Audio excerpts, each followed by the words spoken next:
Welcome back, Ascension family. I'm sharing channeled messages from my second book, The Chosen One. In this chapter, all the stories about my past life healings, the scribed messages hold a light frequency to heal your life as well. I'm Patrizia, Ascension healer, Christ consciousness teacher, etheric surgeon, and cosmic light worker. I recommend that you just sit and close your eyes and just allow my words to wash over you and the light frequency to transmit through your whole body to also receive the healing. This story is titled Neo's Temple of Balance, Harmony, and Unity. The temple's priestess had 17 healers and physicians working in her holy space.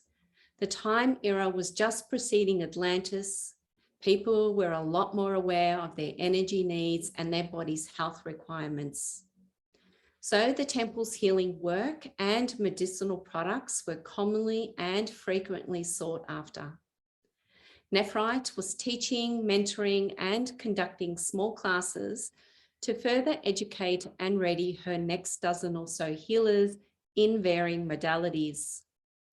Nephrite would conduct classes 2 p.m. most afternoons. It was also the hottest part of the day and most people were having a sleep before continuing their day at about 4 p.m. and into the evening. Nephrite offered healings, energy balancing, scribing, art, reader oracles, tea readings, massage, hand and foot treatments, crystal healings and readings, palm and face readings.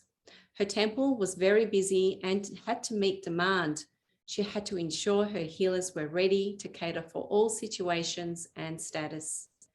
There were emperors, royalty, councilmen, athletes, artists, and politicians. They were wealthy. There was a graduation announcement and ceremony about to take place. Healers had been working hard and studying diligently in the hope that they would receive a much sought after position at the temple. Zian and Lydia had proven their commitment to their chosen healing modality, and they would often attend to long hours, assisting Princess Nephrite in the cleanup and setting up for the following day. Zian and Lydia were peaceful, happy, and helpful.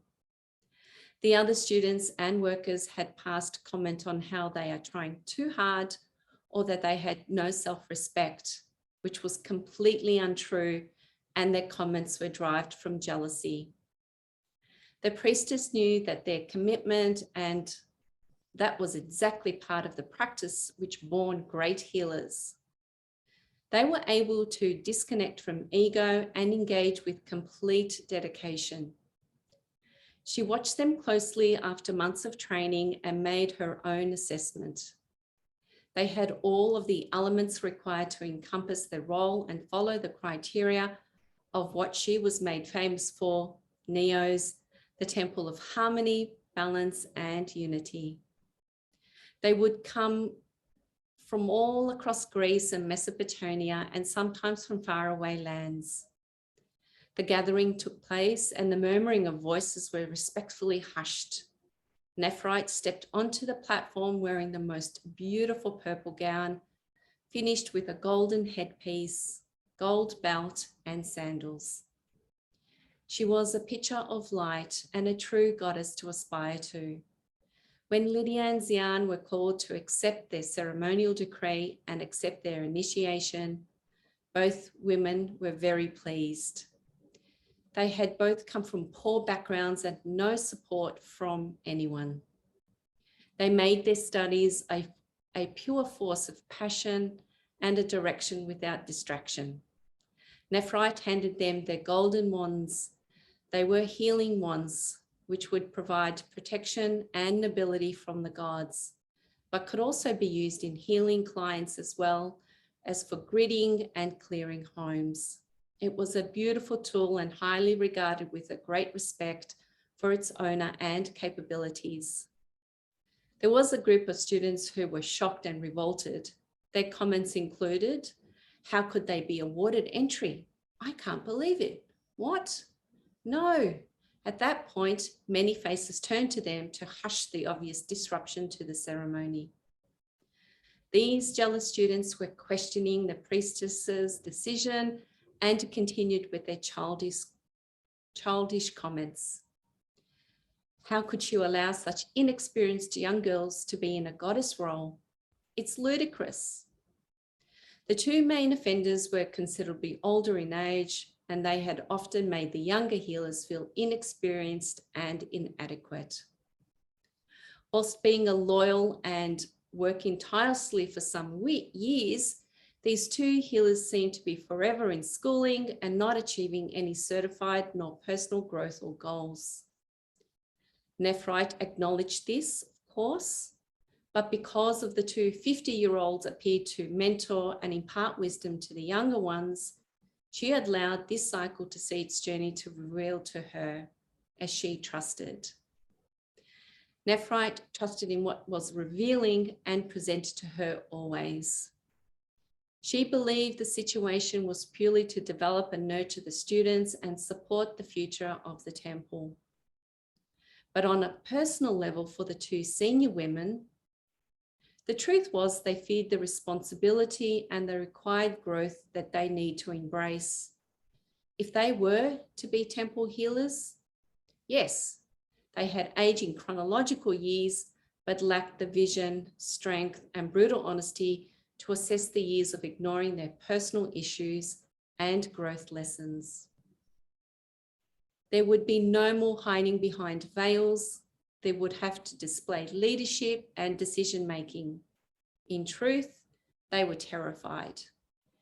They had developed an ego based on self-gratification, using students as justification for selfless service, whilst receiving countless comments of greatness, strength, and wisdom. The ego was satisfied. To the young healers, the experience and knowledge of these women seemed endless, but in fact, it was stagnant, limited, and fear-based.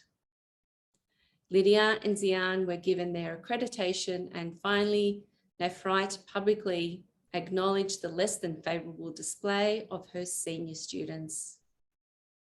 When questioned, the women argued and became defensive, offending the priestess even further on her decision-making and intuitive capabilities. She was quite angered and now aware of the misuse of power by the two older women, as she had been suspecting for some time. She was no longer confusing loyalty and service with fear and self-limiting beliefs. She banished them to an island off the coast of the mainland where they could work assisting in the construction of another temple in her name. The two women were unforgiving and swore revenge.